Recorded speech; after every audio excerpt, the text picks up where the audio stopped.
que personne ne sépare ce que Dieu a mis ensemble sous un même joug.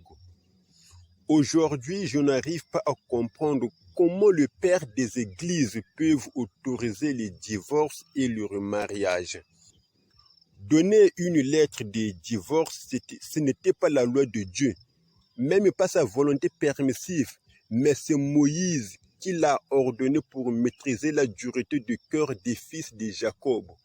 Mais au commencement n'était pas ainsi, dit le Seigneur, c'est-à-dire la volonté parfaite de Dieu est que l'homme ne répudie pas sa femme, que l'homme ne se divorce pas avec sa femme.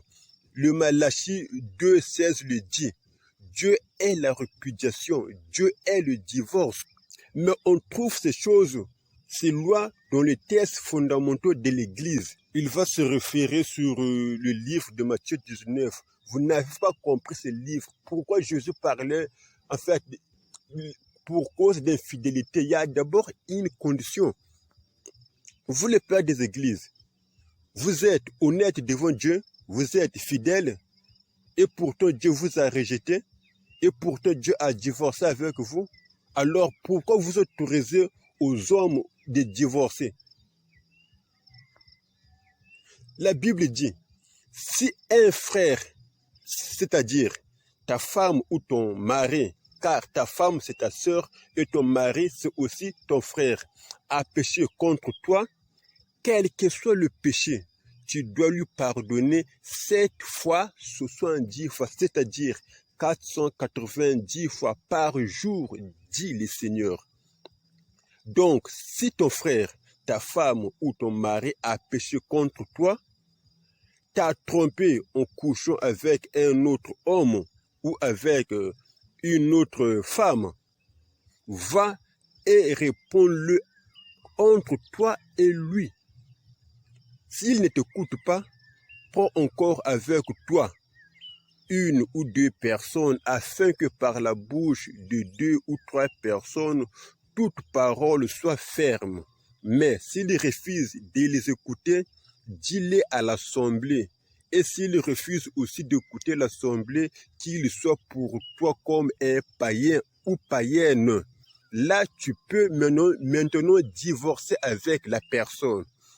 C'est ça la condition pour divorcer, pour te séparer avec la personne. Tu dois constater par tes propres yeux et non par les dires des gens. Ta femme ou ton mari est infidèle. Et tu dois le constater pendant 7 fois, 70 fois, 490 fois par jour. Donc tu viens, ta femme te trompe dans ton propre lit. La maison que tu payes, la parcelle que tu as achetée, tu viens constater que ta femme te trompe 490 fois. Là, tu peux regagner la personne et au fait d'apporter le conseil. Mais s'il commence, là, tu peux aller prendre 2 ou 3 personnes comme témoins. Et aussi, il va venir constater cela. 490 fois, tu viens dans ta chambre. Ta femme couche ou avec un autre homme, ou ton mari couche avec une autre femme. Tu vas constater cela 490 fois.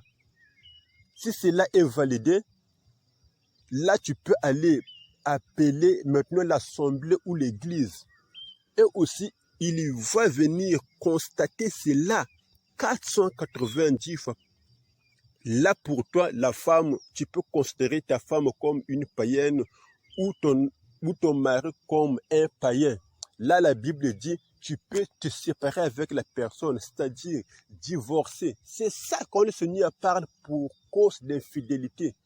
C'est ça la condition à remplir.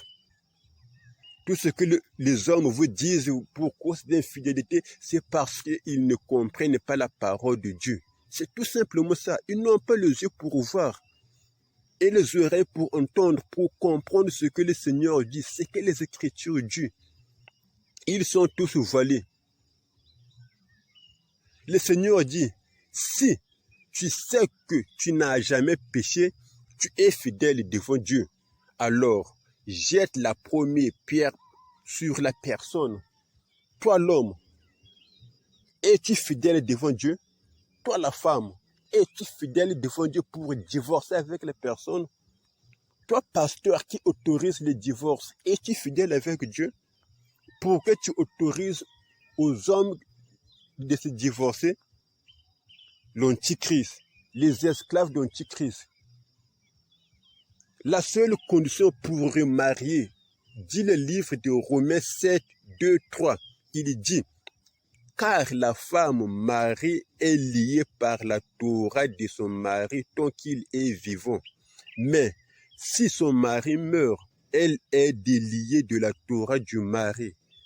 Ainsi donc, elle sera appelée adultère si, du vivant de son mari, elle devient la femme d'un autre mari. Mais si son mari meurt, elle est affranchie de la Torah, de sorte qu'elle ne sera pas adultère et devenant la femme d'un autre mari. La religion avec ses tests fondamentaux traîne les gens à l'enfer, car il est écrit, les adultères n'hériteront pas le royaume des cieux.